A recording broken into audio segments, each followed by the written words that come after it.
installing a Invidia Gemini Catback Exhaust. Woo! So what any person does with a new exhaust, we're going to do some before and after clips. So Michael, if he can help me out, he's going to record me. I'll probably do like maybe 2,000 or 3,000 RPM, then I'll go maybe to 5. I don't really have any video footage of me downshiftting, and I don't want to go and drive around and get the exhaust all hot before we're about to work on it. So we'll get these rev clips in real quick, and then we're gonna get started. So. All right.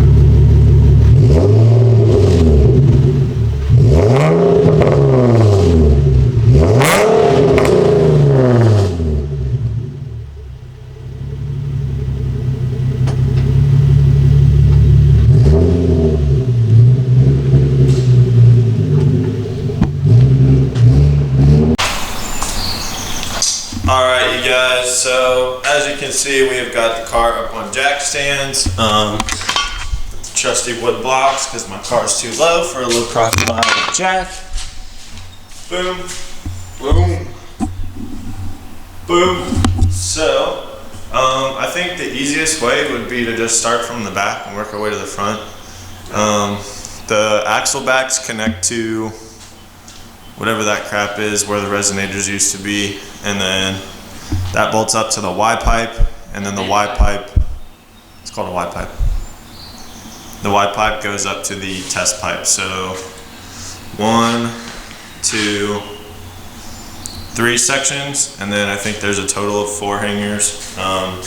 So hopefully this isn't too painful. So we're gonna get started on it, and we'll update you guys.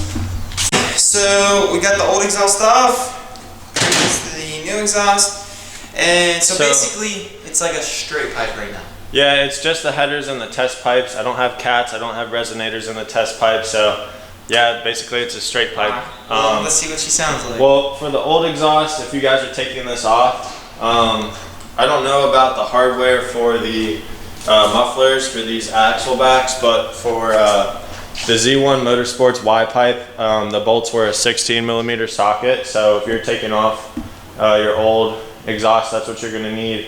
I just measured it. The Invidia Catback Exhaust came with all new hardware and gaskets and everything. Those are all of them are 14mm, so it just makes it a lot easier.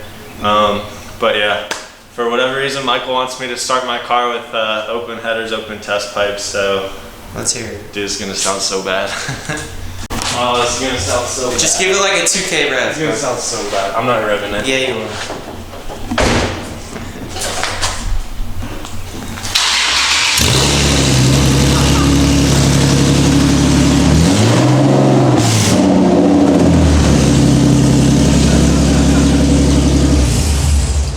Oh, bro, it sounded like Grandpa's old ass Chevy.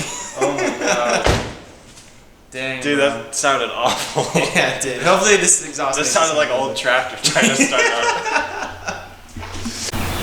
Alright, you guys, so I think that's going to be the end for the first video of taking off the old exhaust. It took us maybe 45 minutes, and without having a lift and just doing this on jack stands and using simple like ratchets and simple hand tools and wrenches and stuff, that's really not that bad. If you had a lift and you had it like higher up, you'd have more leverage, and some of my bolts, like parts of the exhaust are newer and parts of it are like really old, so with all those bolts being like rusty and stuff, they were harder to get off. And then honestly, I think the hardest part was just those like black rubber hangers. So if you're doing it at home, like in your garage on jack stands, maybe 45 minutes, maybe less, depending on how like old or rusted your bolts are. But it's really not that bad, especially if you have a friend. So shoot, if you're experienced, I mean, you could probably get this done in like 20 yeah, minutes. I mean, we've never done an exhaust ourselves before, and it took us no time. So yeah, I think that's going to be the end of this video. I appreciate you guys for watching. If you really want to help out the channel, just make sure you like and subscribe, share it with your friends. Every little bit helps. The more subscribers and stuff we get, the more we're able to do to our cars, and we can make more videos for you guys. So I appreciate you watching, and we'll catch you in the next one.